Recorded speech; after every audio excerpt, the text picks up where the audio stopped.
Honey, I'm home. Calvin's voice rang out as the front door slammed, his expensive Italian loafers clicking against the foyer tiles. I quickly minimized the browser window where I'd been scrolling through my social media feed. In the kitchen, I called out, plastering a smile on my face. Calvin strode in, iPhone in hand, still fully engrossed in reading emails, even after his long day at the office.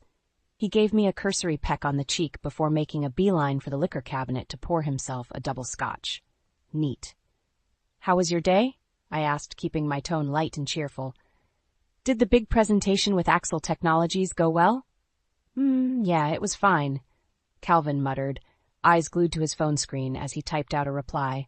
Just the usual client schmoozing and paperwork. You know how it is. I bit my tongue, resisting the urge to point out that I didn't actually know.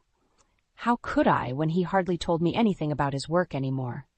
As a stay-at-home mom, my days looked decidedly different from Calvin's exciting world of business deals and high-powered meetings. Our son Eli chose that moment to come barreling into the kitchen, all gangly limbs and boundless 8-year-old energy. Dad, can we play catch in the yard before dinner? Calvin didn't even glance up. Not right now, buddy. Daddy's had a long day and has to respond to some important emails. Eli's face fell. As usual, work came first for Calvin these days. But you promised. Eli trailed off uncertainly. We'll play a quick round of Candyland before bednight. How about that? I suggested brightly, attempting to smooth over the hurt and disappointment plainly evident on Eli's face. Candyland is for babies, Eli pouted. I want to play real games like we used to. You know, before Dad got his big promotion. The accusation in his words hit home, echoing my own thoughts. Ever since Calvin made VP, our family life had taken a back seat to the growing demands of his job. Calvin let out an exasperated huff, finally glancing up from his phone. Geez, Louise, all this nagging when I just walked through the door. Give me some space. He held up a hand impatiently before returning to his email app, effectively shutting out both me and his crestfallen son. I bit my tongue again, holding back the heated response I could feel bubbling up. Arguing would get me nowhere. Come on, Eli. Help me set the table, I said gently instead. As we quietly put out the silverware and soup bowls, I made a mental note to vent about this later when I signed into my private Moms Only Facebook group. Logging into that community who understood my daily frustrations was sometimes all that kept me sane these days. Little did I know how much I'd soon come to depend on their solidarity and support. I tapped my foot impatiently, stealing another glance at the clock. 8:47 p.m. Calvin was late yet again.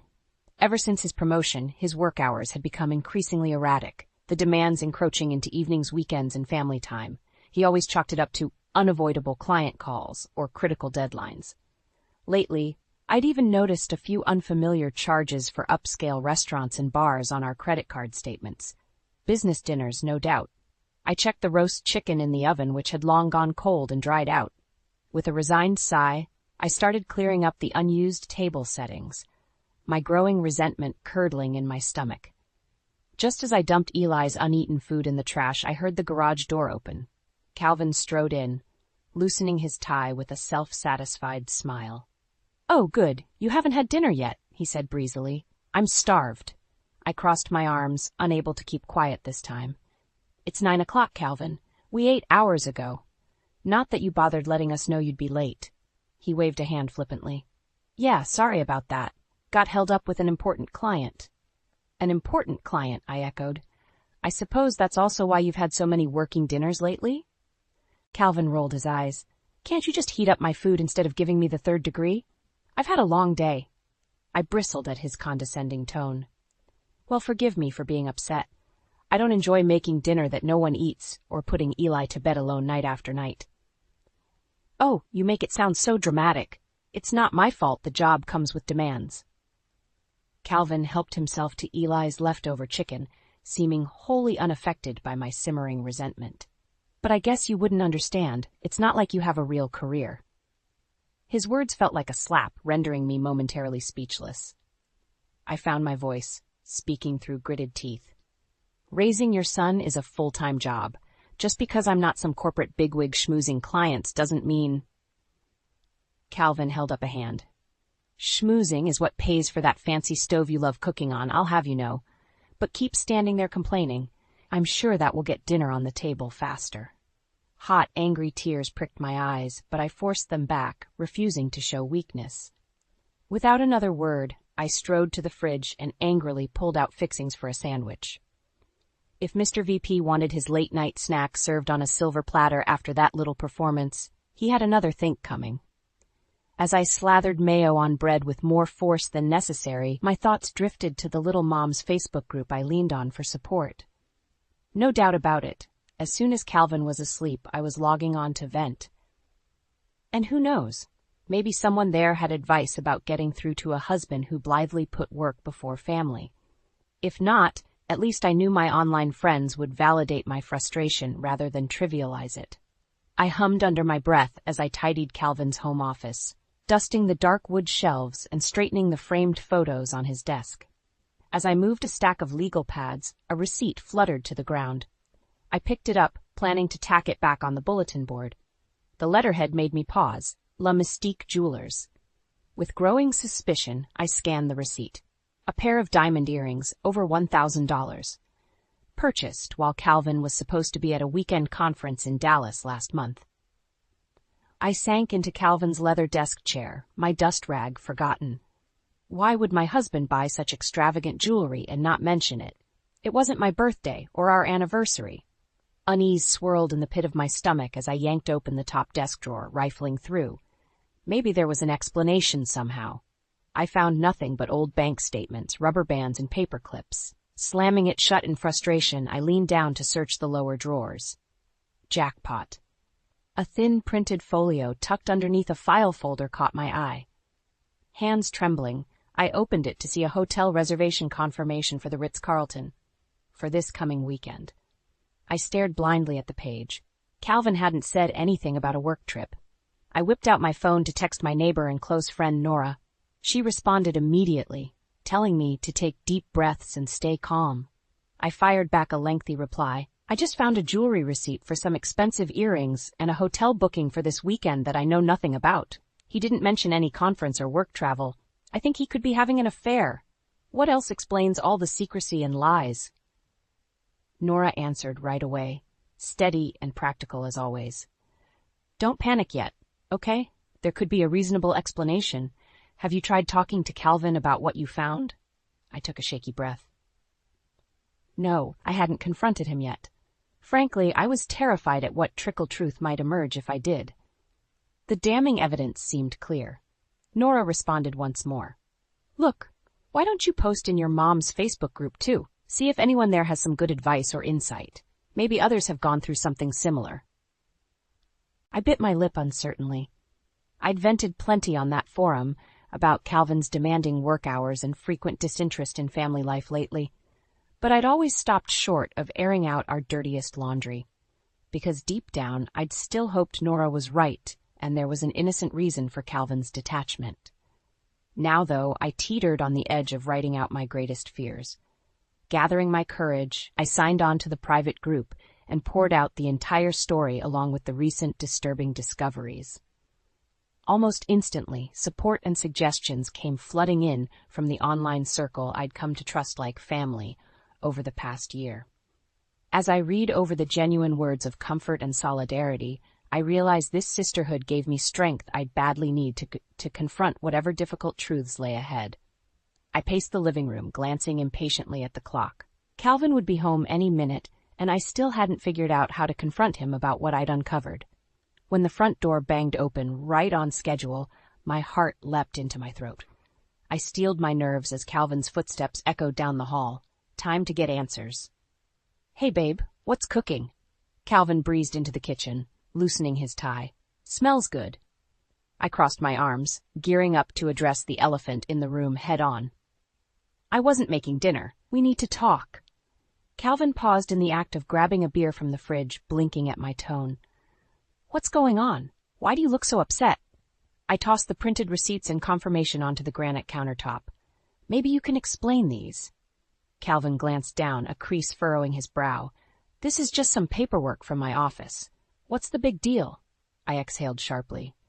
Oh, I don't know. Maybe the $1,000 diamond earrings you apparently bought and failed to mention. Or this weekend hotel booking at the Ritz-Carlton that I know nothing about. Calvin's expression shifted, a tick in his jaw giving away his tension. Look, babe, let me explain. I cut him off. Are you having an affair? Is that what all the secrecy has been about? Hot tears I could no longer hold back streamed down my face. Calvin rubbed at his forehead, looking more irritated than contrite. No, I swear it's not like that. The earrings are for Julie's retirement gift. I used my personal card since it's not strictly company budget. I frowned uncertainly.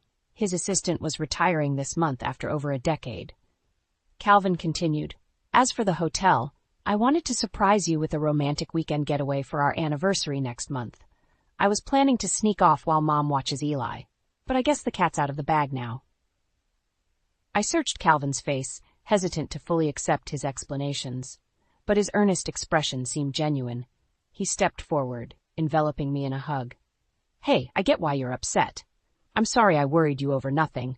Work just has me stressed and distracted lately, but I should make more of an effort at home. I let his familiar warmth thaw my misgivings. Maybe I had jumped to unfair conclusions after all. Calvin squeezed me gently before drawing back, his eyes apologetic. We good? I managed a watery smile in return, relief flooding me. Yeah, I think so. Great. Calvin popped open his beer, previous tension dissipating. I'm going to wind down watching the game. Chicken tetrazzini in the oven? I nodded mutely, already mentally composing an update for my Facebook group. I'd let everyone know it was all just a false alarm and thanked them for their support. As I rinsed my tear-streaked face at the sink, I felt rather silly for working myself up over what turned out to be sweet attempts at surprises. With the air cleared, I could finally stop looking for deceit behind Calvin's benign explanations. I waved half-heartedly as Calvin's car disappeared down the street, off to catch his flight for the business trip he still claimed was innocent. After I'd caught him in those lies about the jewelry and hotel booking, I made only a token protest when he announced this sudden San Francisco work junket. It's an important client prospecting summit, he'd insisted when I questioned the short-notice travel. I might drum up some big accounts. Once I might have swallowed his excuses without blinking, but now, standing alone on the curb, doubts swirled ominously. Time to get some answers, once and for all. I hustled Eli off to school with a churning stomach before sitting down at my laptop with fresh resolve. If Calvin wanted to keep secrets, I'd discover the truth myself. Cracking my knuckles, I opened a search tab and typed in Affair Investigation Services Bay Area. Numerous local PI agencies popped up. I clicked the first listing and dialed the number with trembling fingers. A female voice answered promptly. Carter Investigations, this is Amber speaking. I took a deep breath. Hello, Amber. I need help confirming whether my husband is having an affair. Her brisk tone gentled with practiced reassurance. You've come to the right place, ma'am. We handle digital forensics, surveillance, and evidence gathering. We discussed my suspicions surrounding Calvin's recent trips and behavior. Amber laid out a game plan for tracking his movements and communication during this San Francisco visit. By the time I hung up half an hour later, plans were in motion to uncover the truth. I sat staring blankly for several minutes before pulling up my mom's Facebook group. I poured my heart out to them about finally taking action to catch Calvin red-handed rather than taking any more excuses at face value. Responses of solidarity and fury on my behalf lit up my feed instantly. You got this, girl. Cheaters never prosper. Stay strong and trust your gut. You'll get the proof you deserve. Their outpouring of sisterly outrage and encouragement buoyed me. No matter what ugly truths emerged in San Francisco over the next few days, I knew I wouldn't have to face them alone. Over the next 48 tense hours, I could barely eat or sleep awaiting the PI's report. When Amber finally called, her grim tone said it all. She'd tracked Calvin from business drinks at the summit to an intimate penthouse dinner with a young woman who was certainly no client. The photos of them kissing in the elevator erased any last doubts. I sat numbly, clutching my phone long after Amber hung up, hot tears spilling down my cheeks. Rage, hurt, and vindication tore through me in waves. My online friends talked me through the emotional tempest, helping me emerge feeling emboldened rather than shattered. The night before Calvin returned from his sordid tryst, I lay awake plotting. If that two-timing snake thought I'd meekly accept his betrayal, he had another thing coming. I knew all his moves and lies now, and I'd make sure both his personal and professional lives burned with the full force of my wrath. My virtual confidant cheered me on as I outlined my next decisive steps toward decisive revenge. I paced the living room, glancing impatiently at the clock. My heart pounded as I waited for Calvin's return from San Francisco, his deception finally exposed and undeniable. All I needed now was the final damning confrontation to enact my meticulous revenge strategy, already bubbling with pent-up rage. At exactly 6:03 p.m., headlights flashed across the front window right on schedule. I sprang into action, flicking off the lights.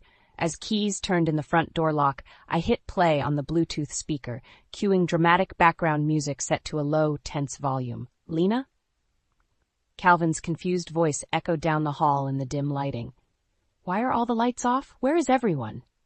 He stepped into the living room, rolling his suitcase behind him. I stood in the shadows, my face no doubt a stony mask in the glow of the faux candles I'd artfully arranged on the coffee table to complete the dramatic scene I'd staged. "Lena, what the hell is going on here?" Calvin peered around, seeming equal parts bewildered and impatient. I stepped forward, holding up the incriminating surveillance photos I could now recite by heart. "I know about her, Calvin, about everything." He blinked rapidly, eyes darting down to the images that undeniably exposed his public affair for all its ugliness. I watched the truth sink in as his face paled under his golden California tan. "Now let me explain," he stammered, composure crumbling. "Don't bother denying it. I have an entire dossier exposing your lies." I threw the file folder down, glossy prints scattering across the floor. Calvin and his young paramour outside the restaurant, kissing passionately in the hotel corridor, tangled naked in bed. Calvin held up his palms, alarm breaking through the surface as he finally grasped the magnitude of revelations I held. A knock at the door stole his attention. Right on cue, his executive assistant glided in, a look of disgust marring her usually pleasant features. "Lena showed me everything, Calvin. How could you disrespect our family this way?" "Mom, Calvin floundered helplessly as she brushed past him with an icy glare. Part 1 of my public confrontation succeeded flawlessly. The door swung open again, just as planned, this time admitting 2 of the partners from Calvin's firm. I had leaked my evidence anonymously earlier that day, justification be damned. Their stern faces told me they'd seen the damaging images. "Calvin, your behavior here raises serious ethical concerns," the tall one intoned. As they advanced, firing rapid questions, Calvin seemed to shrink under their disapproval. When the doorbell rang once more, he looked wildly on the verge of fleeing. Too late. Mia, his youthful former fling, strode in confidently on cue. The sight of her in our home seemed to rob my husband of any last shred of poise. He gaped wordlessly as she crossed her arms, one manicured brow raised contemptuously. "You didn't tell me you had a wife and kid, Calvin. What a scumbag move." Her biting words hit their mark as planned. I watched Calvin crumble before our eyes, the architect of his own demise. Check and mate. My pulse raced with adrenaline and vengeance long overdue. All that remained was to deliver the final blows to this shell of a man. Swift, irreparable destruction on parallel fronts, personal and professional. I stepped forward, ready to take my bow as ringmaster of this unfolding spectacle. I crossed my arms, glaring at the shell of a man I'd once called my partner, as he wilted under the weight of judgment from the colleagues and lover I'd orchestrated to bear witness. At my nod, the tall partner spoke first. "Misusing company resources to carry on an affair is unacceptable. The board will deliberate appropriate consequences." His stern pronouncement made Calvin flinch. The other man chimed in. "And pawning off this indiscretion as a client prospecting trip is outright fraud." I watched Calvin shrink further as their accusations rained down, striping away every facade to expose his true measure. The office assistant I'd enlisted as a surprise eyewitness drove the knife deeper. I corroborated Calvin's inappropriate absences and falsified travel reports. She held up a log I hadn't seen before, no doubt evidence dredged up to cement Calvin's professional implosion. His ashen face telegraphed dawning realization that his career teetered on oblivion's edge at last. A muted vibration from my phone signaled the private investigator's arrival outside, right on time. I strode to the front door and ushered her in silently. Amber's camera flashed as she took in the scene, no stranger to documenting such carnage. I cleared my throat, commanding the room's immediate attention. All eyes turned to me as I gestured grandly to Amber. Thanks to extensive investigation, Calvin's lies now have broader exposure. Meet Amber Carter, the PI who gathered damning proof of infidelity. Amber gave a curt nod, face impassive. GPS tracking and messaging records confirm an ongoing illicit relationship, among other violations of trust. Her cool statement of facts landed like a blow as she turned the camera on Calvin once more. With his sins exposed for all to see, only one final act remained to erase Calvin's legacy entirely. I nodded to Mia, Calvin's former fling. Her scarlet lips curved as she sashayed forward, ignoring his stammered pleas. Our starry-eyed love affair didn't mean much to you in the end, did it? Her scathing words dripped with disdain.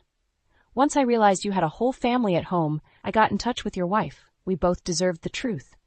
Calvin reached for her, desperation etched across his features. Mia, please, I swear I was going to leave. She sidestepped him with an icy laugh. So now cheating isn't enough? You'd abandon your wife and son, too? At her biting words, any lingering sympathy in the room evaporated. I stepped up to deliver the final blow. You'll certainly have time to reconsider your twisted priorities very soon. I slapped divorce papers against Calvin's chest with vindictive force. I'll be petitioning for sole custody of Eli, naturally, and you can expect a settlement that stipulates, let's call it reasonable compensation. Calvin opened and closed his mouth soundlessly as the reality of total personal annihilation crashed down. I watched with venomous satisfaction, ignoring the tears spilling down his cheeks. The time for mercy or weakness had long passed. I faced our rapt audience and sketched a graceful bow. My moment of hard-won retribution against cruelty and callousness was at last complete. As Amber's camera flashed again, sealing Calvin's downfall for posterity, I tallied my losses and gains with clarity. The battle was ended. Justice served. From the ashes, my new life could finally rise. I scrolled through notifications on my phone, a sense of wild satisfaction welling inside, as Calvin's ruin reverberated ever outward. He certainly reaped bitter fruits from the seeds of deceit he'd sown. Texts poured in confirming the fallout I'd orchestrated at Calvin's firm. Inquiries from local media hoping to run salacious stories on the disgraced executive. Legal documents from my divorce attorney outlining proposed settlement terms tilted generously in my favor. Calvin hadn't even attempted to challenge the ruinous demands, no doubt recognizing it as fair recompense after years of dismissiveness and now blatant betrayal. The final satisfaction came a week later in the form of a simple envelope. I opened the notice slowly, anticipation rising. According to the letter, Calvin agreed to mensual spousal support payments that reflected a sizable portion of his now-slashed income for the next decade, allowing me to maintain comfortable single motherhood. I cracked a grin, visions of the student loan and credit card debts that had always weighed me down vanishing. No doubt Calvin felt fortunate his transgressions hadn't landed him in total financial insolvency. Buoyed by my newly secured future, I joined my virtual community of fellow scorned wives to offer an update. I regaled them with the gratifying details of Calvin's professional cancellation, the generous divorce settlement, and most importantly, Eli's well-being shielded from his father's toxicity. My friends flooded the chat with applause emojis and words of camaraderie. Girl, you are an inspiration. The sisterhood cheers your triumph. Here's to new beginnings, Nora wrote. I smiled, gratitude for their solidarity warming me. My journey toward independence after betrayal might have ended very differently without such robust support. Now my platform and visibility within that community presented new possibilities I'd never contemplated as an isolated housewife and mother. I drummed my nails on the counter, thoughtful. Then I posted a new thread announcing my idea to start a blog, Phoenix Rising, from housewife to thriving single mom. I could share advice about financial independence, legal protections, coping emotionally, and raising confident kiddos, maybe even offer pro bono consultations eventually. The response was instant and explosive. Followers deluged me with enthusiasm for my initiative and offers to collaborate, hunger evident for the experience and perspectives I now embodied. Their outpouring sparked inspiration. By the time Eli bounded through the front door, chattering about his day, I had already outlined several cathartic blog topics and commissioned a web designer friend for a site mock-up. I hugged my son tightly, his familiar exuberance grounding me. Gazing at his sweet, innocent face, I made a silent vow to nurture his spirit closely in the days ahead and ensure through my new mission that no wife would face betrayal's devastation alone and disempowered ever again. Our difficult journey toward this point had gifted me that purpose. And Calvin's callousness, ironically, granted liberty from former constraints at last. I tucked away the divorce decree with a sense of finality, meeting my son's inquisitive eyes squarely. The future stretched bright before us, full of possibility and hope.